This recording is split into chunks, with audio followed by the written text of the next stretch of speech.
룻기 4장을 이렇게 읽었는데요. 룻기는 얼마 안 되는 그런 성경책이죠. 4장으로 이루어져 있습니다. 저희들이 가지고 있는 것이 한글판 개역 개정인데요.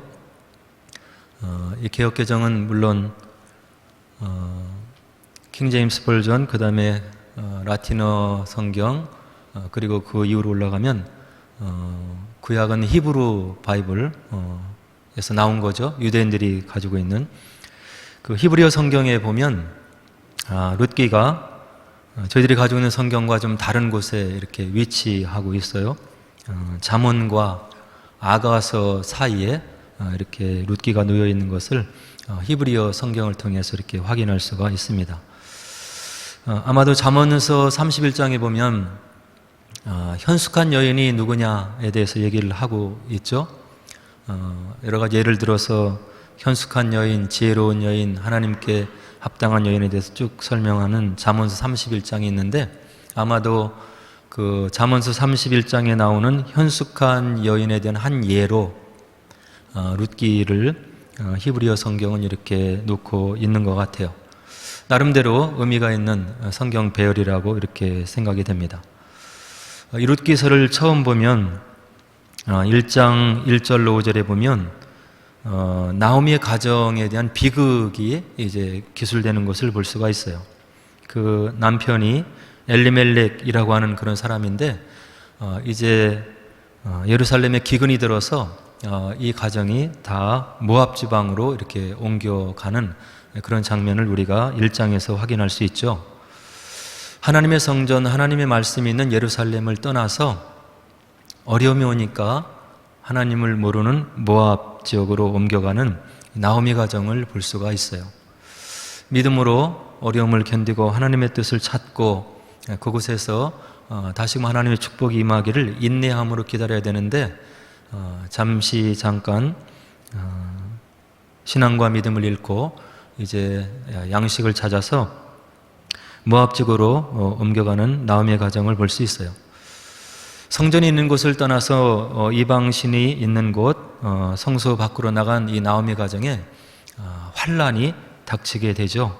남편과 두 아들이 이제 죽음을 당하게 됩니다. 그래서 이것은 무엇을 얘기하냐면 우리가 가지고 있는 성경은 이제 룻기가 사사기 다음에 이렇게 놓여져 있잖아요. 지난주에 삼손 이야기를 하면서 사사기의 시대가 어떠했는지를 이렇게 잠깐 나눴던 기억이 있어요. 여호수아의 시대, 그 영광스러운 믿음의 세대를 불과 한 세대를 견디지 못하고 사사기 시대가 되어서 하나님을 잊어버리고 나중에 보면 다 자기의 소견에 옳은 대로 행하더라, 이런 하나님의 말씀의 보고가 있을 정도로 하나님을 멀리 떠난 그런 이스라엘 백성들의 모습을 보여주고 있는데, 아마도 나오미 가정에 이런 청천벽력과 같은 3명의 남자가 죽는 그런 가정의 재앙을 만나는 그런 것은 하나님 없이 믿음 없이 살아갔던 그 사사기 시대에 정말로 하나님 앞에서 파탄, 그리고 신앙을 온전히 잃어버리고 좌초된 그런 이스라엘의 모습을 이렇게 유비적으로 보여주는 그런 하나님의 말씀이라고 이렇게 생각이 되는 거죠. 그런데 이제 이와 같이 이제 남편을 잃고 두 아들을 잃어버리고 이제 모압의 며느리들 둘과 남은 나오미가 이제 며느리들에게 그렇게 이야기를 해요. 우리 가정에 영광이 떠났다. 너희들이 나와 함께 이제 예루살렘으로 올라간들 무슨 영화가 있겠느냐. 너희들이 원하는 대로 갈 길로 가라 하면서 나오미가 그 어려운 지경에 며느리들을 생각하면서 그들을 위해서 이제 떠나가서 모압 지방에 다시 가서 남편을 새로 만나서 잘 살게 될 것을 이제 권해주고 기도하는 나오미의 모습을 볼 수가 있어요. 그래서 이제 그 중에 한 며느리 오르바는 이제 떠나죠. 근데 1장 14절에 보면 룻이 나오는데 그 룻은 뭐라고 얘기를 하냐면 14절에 이와 같이 이야기를 해주고 있어요.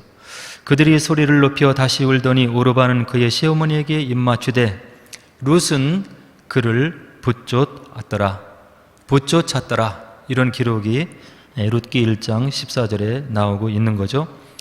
근데 여기 나오미 그 시어머니를 버리지 않고, 곤경에 있는 그 시어머니를 버리지 않고 시어머니와 함께 가겠다고 결심을 하는 이런 룻의 시어머니를 향한, 그리고 그 가문을 향한 충성된 일편단심, 그리고 어떻게 보면 이방 여인이지만 이스라엘 백성들보다 더더욱 빛나는, 그리고 하나님께서 바라보기에 합당한, 그리고 아름다운 그런 믿음을 가지고 있는 룻의 모습을 이제 볼 수 있는 거예요. 우리가 아브라함을 믿음의 조상이라고 이야기를 해요. 갈대아 우르에서 하나님께 부름을 받고 갈대아 우르를 떠날 때 아브라함이 순종을 하잖아요. 여러 가지 여건이 좋고 큰 부자였고, 그리고 주변의 사람들이 다 부러워할 정도로 노비를 누리고 살았던 아브라함인데, 하나님께서 오셔서 내가 너를 축복할 것이다, 너의 친척 아비집 본토를 떠나서 내가 너에게 지시한 그 가나안 땅, 내가 약속한 땅으로 좀 내가 갔으면 좋겠다 했을 때 아브라함이 이제 그 하나님의 말씀을 받아들이고 갈대아 우르 고향 땅을 떠나는 모습을 우리가 창세기 12장에서 볼 수가 있는 거예요.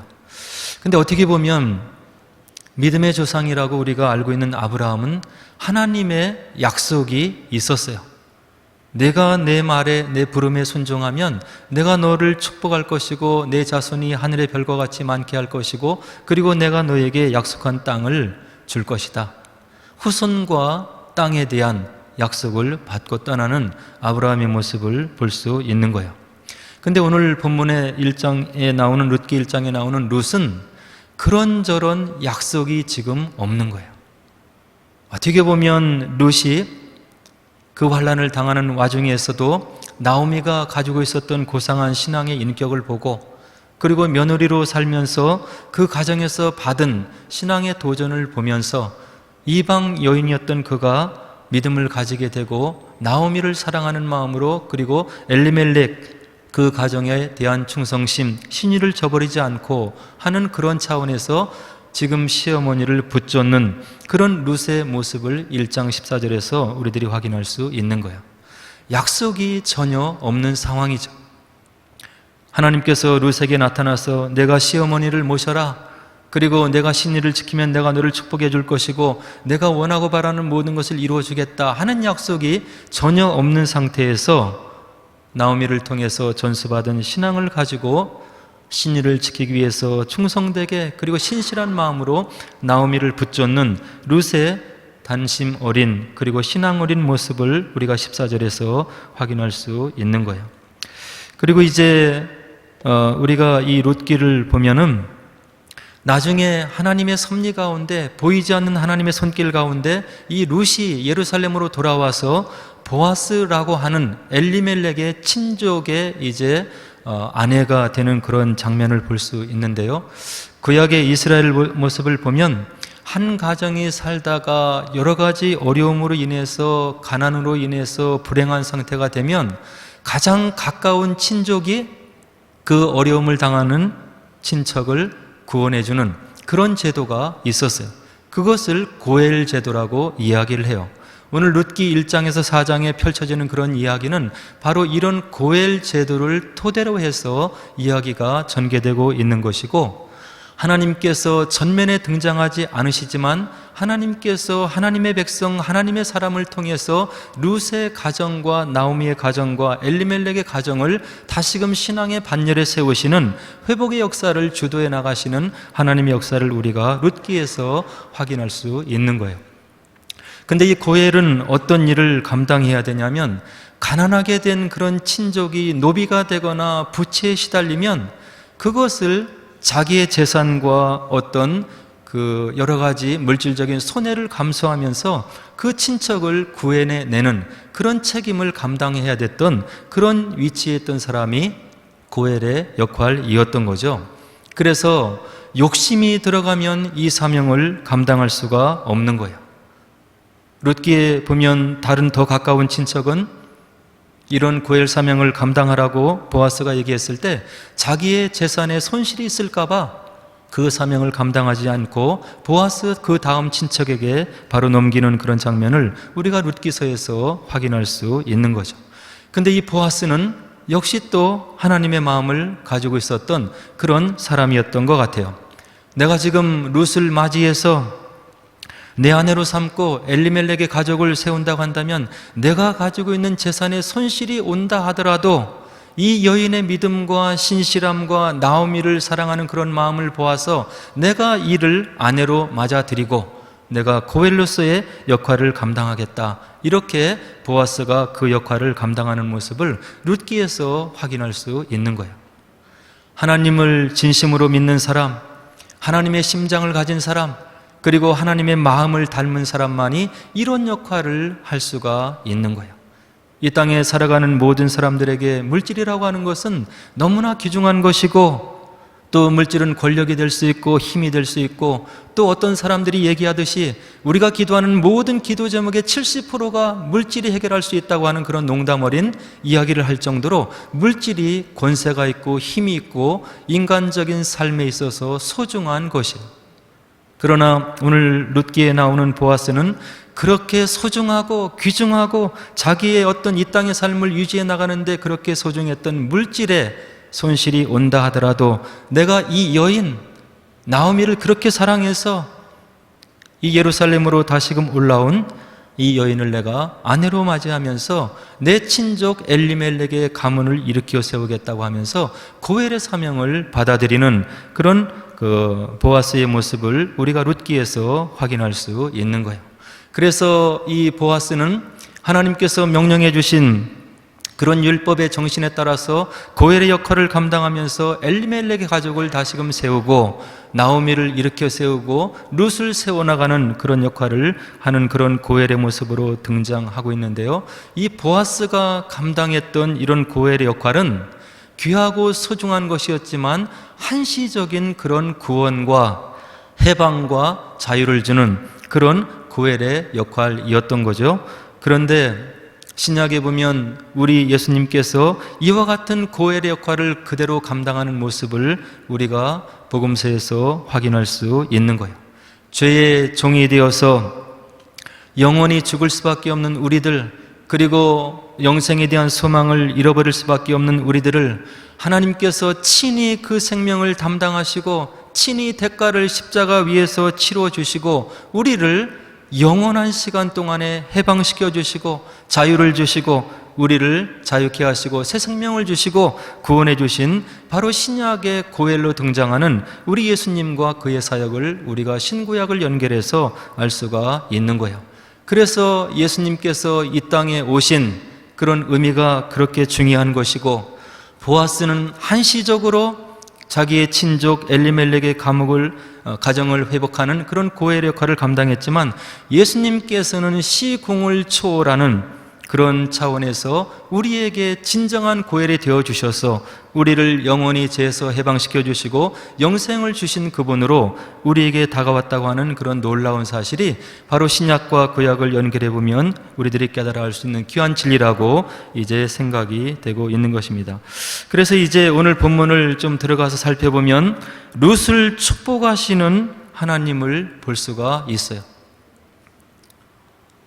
자신을 돌아보지 않고 어려운 지경에 빠져 있는 시어머니를 버리지 않고 자기의 사리사욕을 쫓아 자기 자신의 어떤 쾌락을 쫓아 가지 않고 헌신을 다짐했던 룻을 이제 하나님께서 때가 되어서 축복해 주시는 그런 장면을 볼 수 있는데요. 바로 4장 13절에 보니까 이에 보아스가 룻을 맞이하여 아내로 삼고 그에게 들어갔더니 여호와께서 그에게 임신하게 하심으로 그가 아들을 낳은지라. 신앙으로 어려움에 빠져 있는 시어머니 나오미를 버리지 않고 그를 위해서 헌신하는 마음을 가지고 자기의 생을 불태웠던 그런 룻을 하나님께서 버리지 않고 그를 돌아보시고, 그리고 오늘 본문에 나와 있는 대로 여호와께서 그에게 임신하게 하셨다고 하나님의 말씀이 우리들에게 증언을 해주고 있는 거예요. 모든 축복의 근원은 하나님께로부터 오는 거예요. 우리가 열심으로 노력을 해서 그리고 무언가 인간의 노력을 기울여서 우리에게 축복이 오는 것 같지만 하나님께서 그와 같이 노력할 수 있도록, 그리고 여러 가지 노력할 수 있도록 이미 다 지혜를 주시고 건강 주시고 은혜를 주시고 주변에 좋은 사람들을 만나게 하신 보이지 않는 하나님의 손길이 있음을 꼭 기억하시고, 우리에게 다가오는 모든 축복의 근원이 바로 하나님이심을 기억하는 것이 우리에게 복된 생에 바로 들어가는 지름길이라고 하는 것을 오늘 본문이 또 저희들에게 알려주고 있는 거예요. 구약의 고대의 여인이 아이를 갖는 것은 굉장한 축복인 거예요. 그 축복을 오늘 본문에 보니까 여호와께서 임신할 수 있도록 도우셨더라, 이런 기록이 있는 거예요.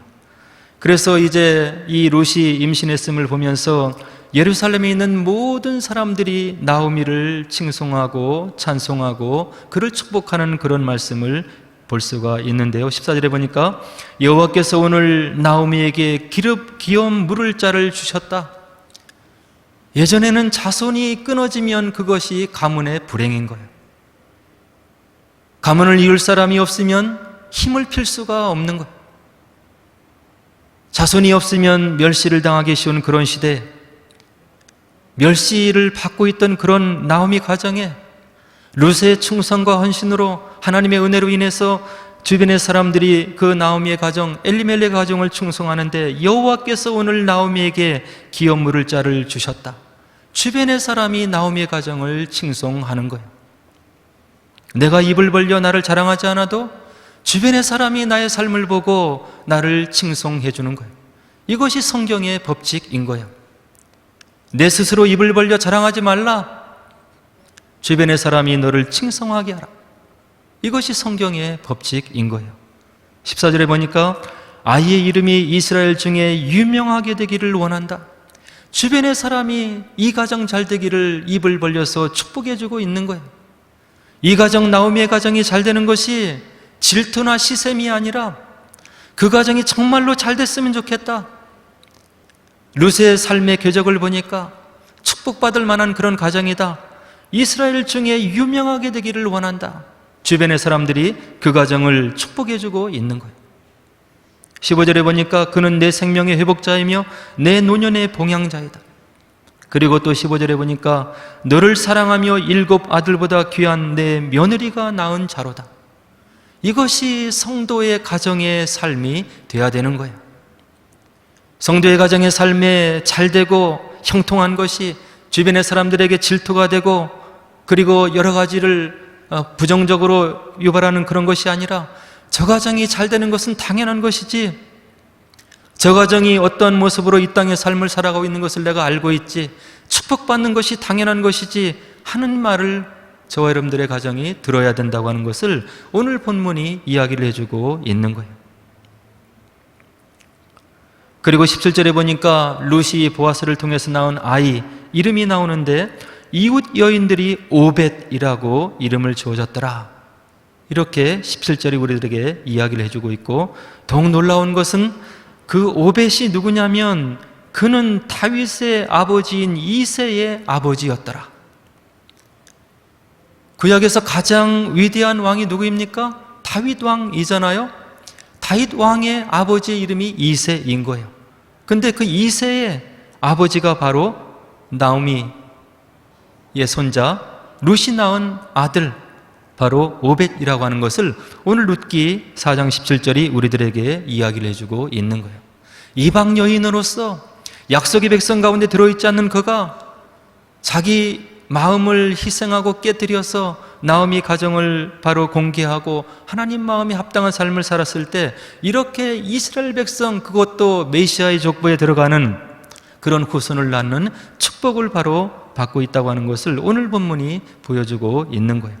21절로 22절에 보니까 보아스는 오벳을 낳았고 오벳은 이새를 낳았고 이새는 다윗을 낳았더라. 그리고 이런 족보의 역사를 보면 마태복음 1장에 보면 이방 여인들 중에서 예수님의 족보에 들어간 사람이 4명이 나오고 있는데요. 첫째로 보니까 1장 3절에 다말이 나오고 있어요. 가나안 여인이죠. 그리고 5절에 라합이 예수님의 족보에 등장을 해요. 여리고 성읍을 정복할 때 라합이 정탐꾼들을 도와주는 그런 장면을 우리가 여호수아에서 볼 수 있죠. 바로 그가 예수님의 족보에 들어있는 것을 볼 수 있어요. 그 다음에 룻이 오늘 모압 여인인데 룻기에 나오는 룻이 예수님의 족보에 들어가는 것을 마태복음 1장에서 확인할 수 있고요. 또 6절에 보면 밧세바가 바로 히타이트 헷 족속의 여인이었는데 예수님의 족보에 들어가고 있는 것을 볼 수가 있는 거예요. 유대 백성들은 자기들이 선민이라고 자부하고 있었어요. 그래서 그것이 하나님께서 이스라엘 백성을 만민 중에서 택해 준 것은 맞는 것이고 선택받은 백성이 맞는 것인데 그것을 가지고 교만하면 안 되는 것이고, 하나님께서 이런 열방 민족 중에 우리 민족을 택함 받은 백성으로 삼은 것을 감사하고 아브라함이 받은 그 명령 그대로 열방이 축복을 받도록 그들이 겸손한 행보를 이어나갔어야 되는데, 이스라엘 백성의 이 역사를 바라보면 교만하기 짝이 없는 거예요. 이방 민족을 보기를 개와 같이 여기고 무시하고 멸시하고, 그러나 그것은 하나님께서 원래 이스라엘 백성을 부른 그런 목적은 아니었던 것이라고 하는 것을 마태복음 1장에 나오는 이런 이방 여인의 족보를 통해서 우리들이 확인할 수 있는 거예요. 한 명도 아니고 두 명도 아니고 무려 4명이, 이스라엘 백성들이 천대에 여기는 이방 족속의 사람들이 예수님의 메시아의 계보에 족보에 들어있다고 하는 것은 놀라운 사실을 우리들에게 보여주고 있는 거예요. 하나님의 은혜를 받되 겸손히 받아야 되고, 하나님의 은혜를 받을 그런 자격이 하나도 없는 나를 이와 같이 긍휼히 여겨주시고 불쌍히 여겨주시고 하나님의 백성으로 삼아주셨다고 하는데 감사해야 되는 것이고, 매 순간 그 은혜를 생각하며 하나님의 자녀답게 살아가는 것이 우리의 일인 것이지, 하나님의 축복을 가지고 한시라도 교만해서는 안 된다고 하는 것을 이런 족보의 역사가 우리들에게 또 보여주고 있는 거예요. 아까 초반부에 제가 히브리 성경에 보면 룻기가 잠언서 다음에 나온다고 말씀드렸죠. 잠언서 31장에 나오는 현숙한 여인의 한 표상으로 우리가 잠언서 31장과 이 룻의 행보를 비교하면 그것은 정말로 잠언서 31장에서 나온 룻의 현숙한 여인의 모습과 바로 일치하고 있는 룻의 모습을 볼 수 있는데요. 첫째 보면 룻은 여호와를 자신의 하나님으로 모셨어요.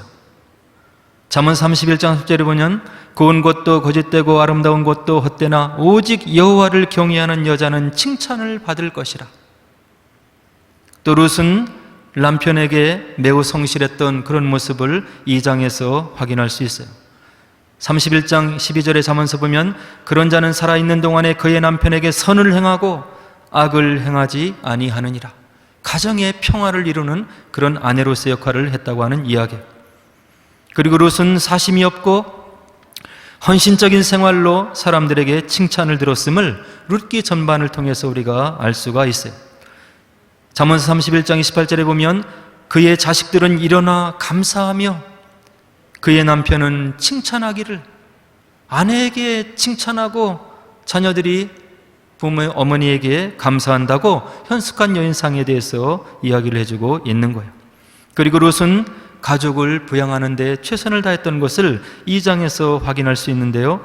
잠언서 31장 15절에 보면 밤이 새기 전에 일어나서 자기 집안 사람들에게 음식을 나누어 주며 여종들에게 일을 정하여 맡기며 가사일을 가정을 위해서 충성하고 전숙했던 그런 룻의 모습을 우리가 현숙한 여인과 대비해서 볼 수가 있는 거예요.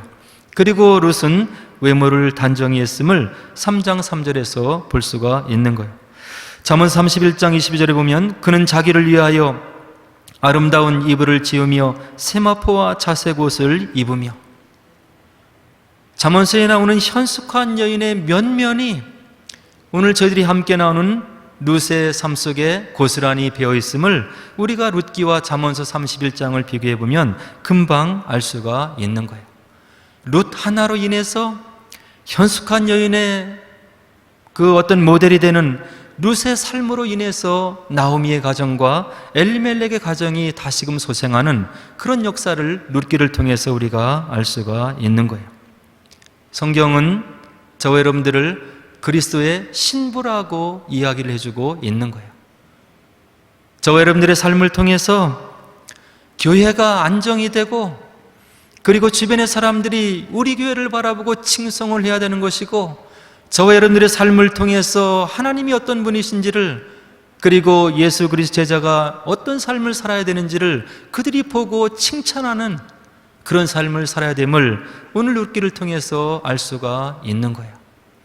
그리스도의 신부된 우리들이 삶을 바라보니 상식선에도 미치지 못하고 주변의 사람들보다도 바로 못한 그런 삶을 살고 있다고 한다면, 우리는 주님의 어떤 빛이고 소금이 되는 것이 아니고 복음을 막아서는 장애물 받게 되지 않는 거예요.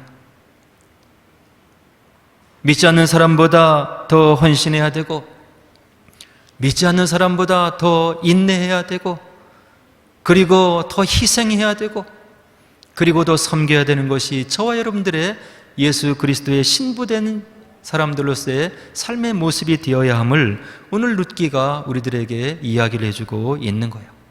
이런 희생과 섬김과 그리고 나눔의 삶은 예수님의 사랑을 느끼지 못하면 할 수가 없는 거예요. 주님께서 나를 살리시기 위해서 어떤 희생을 치렀는지, 그리고 나를 위해서 지금도 어떤 기도를 하시고, 그리고 나를 위해서 어떻게 은혜를 베풀고 계신지를 삶 속에서 체험하지 않으면 이런 삶을 살 수가 없는 거예요. 바라기는 성경에 있는 말씀이 거짓된 말씀이 아니고, 저와 여러분들을 위해서 이 땅의 삶을 위해서 주신 지침이라고 하나님의 호흡이 묻어있는 그런 성경 말씀, 우리를 사랑해서 주신 하나님의 말씀이라고 믿어진다면 오늘 룻의 삶을 우리 마음속에 새기시고 그런 현숙한 삶을 살아서 우리를 통해서 주변의 사람들이 우리 교회를 칭송하고 더 복받기를 원한다, 그리고 저들은 참다운 그리스도인이다 하는 이야기를 할 수 있는 그런 복된 삶을, 주님이 인정하시는 삶을 살기를 주의 이름으로 간절히 축원하고 축복합니다. 이제 우리 함께 기도하도록 하겠습니다.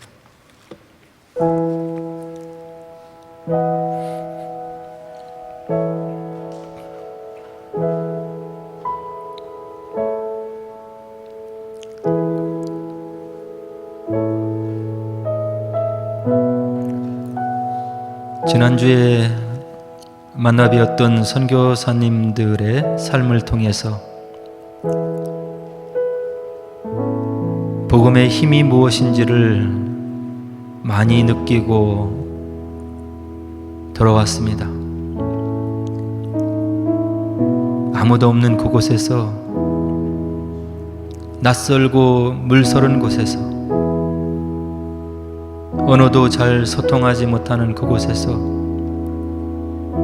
하나님께서 그 선교사님에게 베풀어 주신 그 사랑을 기억하며 30년, 40년의 세월을 그곳에서 복음을 전하며 현지인들과 살아가는 그 모습을 보고, 복음의 힘이 얼마나 위대하고 원대하고 하나님의 사랑을 가슴으로 느끼는 것이 얼마나 중요한 것인지를 느끼고 돌아올 수 있었습니다. 오늘 저와 여러분들에게 우리 주님의 사랑은 어떠한 모습으로 다가오고 있습니까? 우리 주님을 참되게 진정으로 만났다고 한다면 룻과 같은 삶이 되어야 되는 것입니다. 이 땅에 얼마 안 되는 삶을 위해서 이것저것 계산하는 것이 아니라 나에게 다가온 그 주님의 사랑을 기억하고 축복의 근원이 하나님이심을 기억하고 헌신하고 섬기고 나누고 예수님의 사랑을 전하는 그런 삶이 되어야 되는 것이 아닌가 하는 생각을 다시 한번 하게 되는 것입니다. 우리 힘으로는 이런 희생과 섬김과 나눔의 삶을 살 수가 없는 것입니다. 말씀이 깨달아지게 하옵소서. 성령께서 내 마음속에 계셔서 주님의 뜻이 무엇인지를 분별하는 복된 삶이 되게 하옵소서.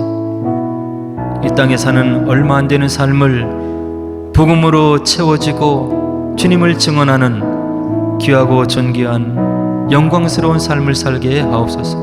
함께 기도하도록 하겠습니다.